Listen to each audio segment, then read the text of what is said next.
Hello friends, അപ്പോൾ നമ്മൾ കൊട്ടിയൂർ വൈശാഖ മഹോത്സവം നടക്കാം കേട്ടോ. ഈ 2026 മെയ് 23 തുടങ്ങിയിട്ടുള്ളത്. അപ്പോൾ ഇന്ന് ശനിയാഴ്ച ഞങ്ങളിന്ന് പോവുകയാണ്. നാളെ 31 ഞങ്ങൾക്ക് കയറാൻ കേട്ടാണ് പോകുന്നത്. തിരക്കും കാര്യങ്ങളായിട്ട് നമുക്ക് അവിടെ വീഡിയോയിൽ കാണാം. അപ്പോൾ ഞാൻ മാത്രമേ പോകുള്ളൂ. ഞാൻ എല്ലാ കൊല്ലം പോകുന്നതാണ്. 5 ഫാമിലി ആയിട്ടുള്ള കുട്ടികളുണ്ട്.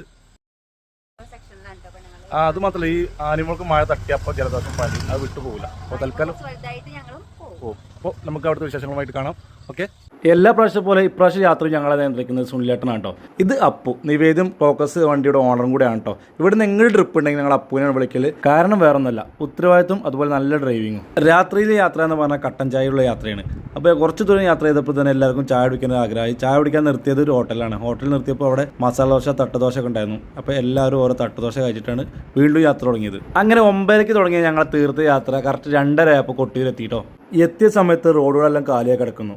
കടകൾ പകുതി മുക്കാൽ തുറന്നിട്ടില്ല. മനസ്സിൽ ഞാൻ തനിയെ മന്ത്രിച്ചു, ഭാഗ്യം ഇന്ന് പെട്ടെന്ന് തൊഴുതിറങ്ങാലെന്ന്. വേറെ ഒന്നുകൊണ്ടല്ല കേട്ടോ, കഴിഞ്ഞ പ്രാവശ്യം വന്നിട്ട് തിരക്കിൽ പോയിട്ട് ഭയങ്കര ബുദ്ധിമുട്ടിയിട്ടുണ്ട്. ഏകദേശം 4-5 മണിക്കൂർ കഴിഞ്ഞ പ്രാവശ്യം ഞങ്ങൾ വന്ന് വരുന്നിട്ടാണ് അമ്പലത്തിൽ തൊഴുകാൻ തന്നെ പറ്റിയിട്ടുള്ളത്. അങ്ങനെ വെച്ച് നോക്കിയപ്പോൾ ഇതൊരു ഭാഗ്യമായിട്ടാണ് എനിക്ക് തോന്നിയത്. ആ ഭാഗ്യം തീരം അധികം സമയം എടുക്കേണ്ടി വന്നില്ല.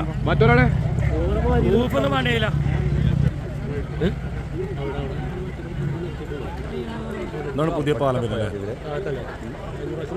നമുക്ക് ഈ പാലം 2 ദിവസമായിട്ട് മഴ ഇല്ലാത്തതുകൊണ്ട് തന്നെ വെള്ളം കുറവാണ്. അതുപോലെ നല്ല കലക്കുണ്ടായിരുന്നു. അങ്ങനെ ആ ചളിവെള്ളത്തിൽ നിന്ന് കുളിച്ച് നേരെ ലൈനിലേക്ക് കയറി. ഞങ്ങൾ കയറിൻ്റെ ബേക്കിൽ നിന്ന വഴിയാട്ടതൊക്കെ ഒരുപാട് ജനങ്ങളുണ്ട്. നല്ല തിരക്കാണ്. 2 സൈഡ് കൂടിയും ജനങ്ങൾ വരുന്നുണ്ട്. ഞങ്ങൾ കിഴക്കുനാട വഴിയാണ് കയറിയത്. തുറന്നപ്പോഴുള്ള തിരക്ക്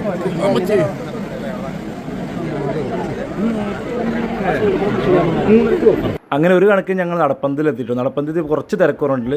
ഇതിലും ബുദ്ധിമുട്ടുന്ന കുട്ടികളെ കൊണ്ടുവന്നതും അമ്മമാരെ കൊണ്ടുവന്നവരാട്ടോ. ഇവിടെ ഈ ലക്ഷക്കണക്കിന് ഭക്തരെ നിയന്ത്രിക്കുന്നത് വാളണ്ടർമാരാട്ടോ. പോലീസുകാരോ അങ്ങനെയൊന്നും അല്ല. വാളണ്ടർമാർ അവർ കയറ് കെട്ടിയിട്ട് 2 സൈഡിൽ നിന്നും കുറച്ച് ആൾക്കാരെ കയറ്റി വിട്ടിട്ടാണ് ഇത്രയും ജനങ്ങൾ നിയന്ത്രിക്കുന്നത് കേട്ടോ. അങ്ങനെ 3:30 വരി 7 മണിയപ്പോൾ ഞങ്ങൾ ഇവിടെ എത്തിയിട്ടുള്ളൂ കേട്ടോ. എന്നാലും ഉള്ളിലെത്താനായിട്ടില്ല. ഇനിയും ഒരു 1 മണിക്കൂർ കൂടി നിന്നാലേ ഞങ്ങൾക്ക് അമ്പലത്തിൽ തൊഴുകാൻ പറ്റുള്ളൂ. ഒരുപാട് നേരം നിന്നുകൊണ്ട് തന്നെ ഞാൻ നല്ലോണം ക്ഷീണിച്ചിട്ടുണ്ട്. ഞാൻ മാത്രമല്ല, കൂടെയുള്ള എല്ലാവരും കേട്ടോ. അങ്ങനെ ഒരുപാട് നേരം വരുന്നതിന് ശേഷം ഞങ്ങൾ അമ്പലത്തിനുള്ളിലേക്ക് കയറാൻ പോകട്ടോ. ഇവിടെ മൊബൈലൊന്നും അല്ല, ഇവിടെ അല്ല. അതുപോലെ ക്യാമറ വീഡിയോ ഒന്നും എടുക്കാൻ പറ്റില്ല. നമ്മൾ മുകളിൽ നിന്ന് എടുത്തൊരു വീഡിയോ കേട്ടോ. അത് ഇവിടെ നോക്കി മൊത്തം കാണാൻ പറ്റും. അങ്ങനെ തിരക്കുന്ന ഒരു കണക്കിന് തൊഴുത് ഞങ്ങൾ പുറത്തിറങ്ങിയിട്ട് ഇവിടെ നിന്ന് നോക്കുമ്പോൾ കേട്ടോ ഭക്ത തിരക്ക് നമുക്ക് ശരിക്കും മനസ്സിലാവുന്നത്. ഇതിൻ്റെ ഇരട്ടി ആൾക്കാർ തൊഴുതിറങ്ങി പോയി. ഇനി ഇരട്ടി ആൾക്കാർ വരി നിൽക്കണമുണ്ട് തൊഴുകാൻ വേണ്ടി. തുടക്കത്തിൽ തിരക്ക് കുറവാണെന്ന് പറഞ്ഞിട്ടാണ് ഞങ്ങൾ തുടക്കത്തിൽ തന്നെ പോയത് കേട്ടോ. അപ്പോൾ തുടക്കത്തിൽ തന്നെ ഇതാണ് തിരക്ക്. നമ്മൾ ഇങ്ങോട്ട് വരുമ്പോൾ ഒരു ഇടദിവസങ്ങൾ വരികയായിരിക്കും ഏറ്റവും നല്ല കേട്ടോ. അവധി ദിവസങ്ങളാകുമ്പോൾ ഇതുപോലെ തിരക്കായിരിക്കും. അങ്ങനെ അക്കരെ അമ്പലത്തിൽ തൊഴുതിറങ്ങിയാൽ നമുക്ക് നേരെ പോകേണ്ടത് ഇക്കരെ അമ്പലത്തിലാണ് കേട്ടോ. ഒന്ന് റോഡിൻ്റെ അപ്പുറം ഇപ്പുറമാണുള്ളത്. കുറച്ച് ദൂരം നടക്കാനുള്ളത്.